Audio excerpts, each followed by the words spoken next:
Can a single phrase on the radio destroy the entire narrative of a season? Is it possible that a legend like Lewis Hamilton has already lost faith in Ferrari?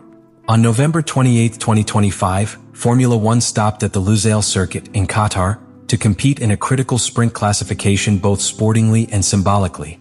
What should have been a new chapter in Lewis Hamilton's history as a Ferrari driver ended up becoming one of the darkest pages of his recent career. Conditions were stable but treacherous. An asphalt scorched by temperatures above 40 degrees Celsius, added to a constant side wind that especially affected high-speed corners, made the car's operating window extremely narrow. In that context, any setup error, any wrong decision in the downforce levels or thermal management of the tires could cost you half a second or a premature elimination. From the first minute of SQ1, Hamilton's SF25 was unstable. Subsequently leaked telemetry data indicates extremely understeering balance in low-speed sectors, especially turn 6, where Hamilton was constantly losing the front of the car, forced to correct in areas where clean traction is normally expected. The lap time, consequently, was inconsistent. The response of the car was lazy in traction and erratic in braking, two typical symptoms of a car poorly adapted to the package of circuit conditions. Meanwhile, Charles Leclerc, with the same SF25 but a different configuration, seemed to have found a more reasonable balance point. His car was not perfect, but it was solid enough to qualify in 9th position, accessing SQ3 without any major problems. That difference, however, marked a deep crack in the team's internal narrative. Two identical cars, two radically different results. Something wasn't working for Hamilton. And it wasn't just the car. Frustration began to show before the end of the round. On his second fastest lap attempt, Hamilton aborted in the middle sector after encountering traffic early. But even on his clean lap, the performance was not there. In the last sector, he lost more than 3/10 to Leclerc, a catastrophic difference for a driver who used to dominate the decisive phases of qualifying. And the most alarming thing was the reaction. There was no third round, there was no radio requesting changes, there was no anger or demands. Only silence. Until he crossed the finish line and then he spoke.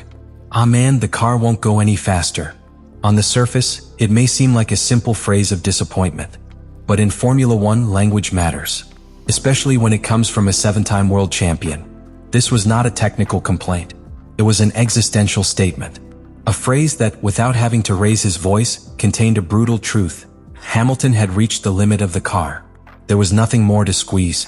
The barrier was not mental. It was not strategic. It was structural. What makes this moment even more disturbing is the lack of reaction from the Ferrari wall. No engineer responded with proposals. No strategist intervened with explanations. There was no technical follow-up in the transmission. The phrase fell like a stone in a silent lake. No echo. No response. What should have been a day to regain momentum after the complicated debut in Australia became a reality check.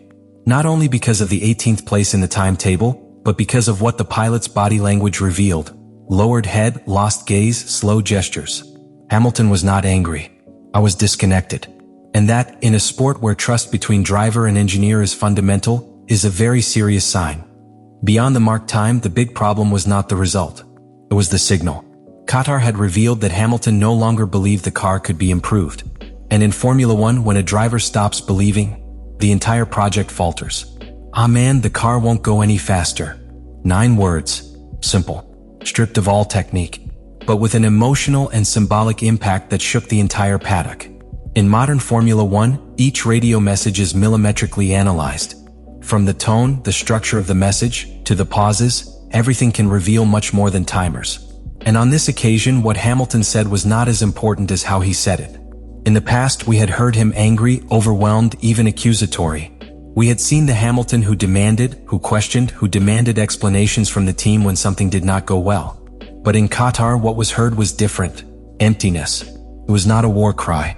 It was a surrender.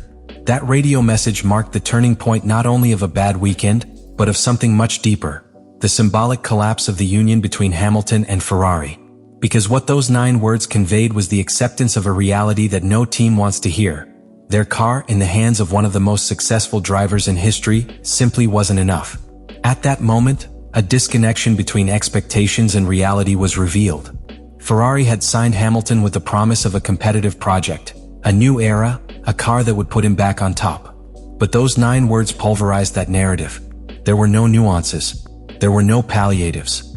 The car, according to its own star driver, could not go faster. The emotional devastation was further amplified in the subsequent interview. In the TV pen, a space where pilots usually explain what happened with technicalities or reflections, Hamilton barely said 11 words. When asked how the session went, his response was as cold as it was hurtful. Same as always. And in response to an attempt to ease the tension with a question about how he felt, he blurted out another cutting phrase. The weather's nice. Any F1 fan will know what this means. In a sport where emotions run high, where media pressure forces you to justify even the smallest errors, Hamilton chose silence as a protest. Not because I didn't have answers, but because I was tired of repeating the same ones. I was sending a message, and he did it with complete coldness. On a symbolic level, this moment represented a phase change. The adaptation process stage with Ferrari was over. It was no longer about knowing the car, finding the ideal setup, adapting to a new technical structure.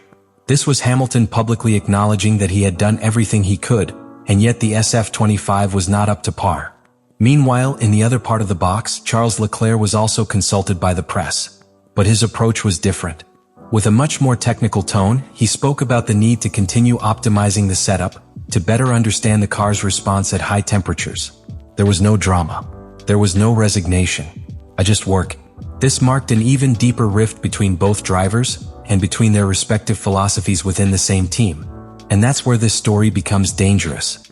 Because when in a large team, 2 drivers begin to walk down different emotional paths, one from resistance, the other from resignation, the risk of internal fracture is inevitable. Engineers feel it. The strategists perceive it. And the results begin to reflect it. What was an ambitious project in the preseason was now showing symptoms of emotional fatigue. Hamilton didn't need to shout to send a devastating message. It was enough to say nothing more. Because in Formula One, when a legend stops talking, it is because he has stopped believing. After the Qatar Sprint Qualification, Hamilton was not the usual driver. He did not publicly question the car's performance. He did not ask for immediate improvements. He did not argue with the engineers about strategy. He simply accepted the result and left. For the most senior members of the paddock, that was the most worrying sign of all. Hamilton's silence was not a pause. It was a final point. And that is alarming for Ferrari. Because an emotionally disconnected pilot is a pilot who is no longer committed to development. Formula One is not just about driving fast. It means collaborating intensely with the team, being part of the car's evolution process, providing each session with data, feedback, adjustments and ideas. When Hamilton stops believing, the project loses one of its most valuable pieces, the faith of its own protagonist. This break becomes even more evident when contrasting his behavior with that of Charles Leclerc. While Hamilton closed in on himself, Leclerc spoke with the engineers, reviewed data, stayed in the box longer. It is as if the Monégasque driver still believes that there is something to save, while Hamilton has already given up. This dichotomy is dangerous. Because at Ferrari, historically, internal rivalries have been the prelude to the most painful failures. The 2025 Qatar Grand Prix will not be remembered for an epic battle at the front, nor for a decisive overtake. He will be remembered for the moment when a champion's silence spoke louder than any victory. For the moment when Lewis Hamilton, symbol of excellence, stopped fighting. And most disturbing of all is that it was not a driving error, a failed strategy, or a racing incident. It was something deeper, more structural, more human. "Ah man, the car won't go any faster." That phrase was not just a comment. It was a public confession. The recognition of a limit not only technical, but also emotional. Because when Hamilton says those words, he's not just talking about a car that doesn't perform. He is talking about a dream that is falling apart. The dream of a resurrection at Ferrari. The dream of one last dance for glory. The dream of closing his career at the top, dressed in red. That dream in Qatar showed cracks that now seem irreparable. Ferrari, for its part, finds itself at a historic crossroads. It is not just about improving the SF25, nor about adjusting classification strategies. It's about rebuilding a broken relationship. To regain the trust of a pilot who has won everything and now finds no reason to believe. Because when a driver like Hamilton shuts down emotionally, there is no telemetry to reactivate him. Something more is needed: vision, empathy, leadership. And you, who follow this story as a fan, as an analyst, as a fan of Formula One, have a question to answer. Let me know in the comments what you think about all this.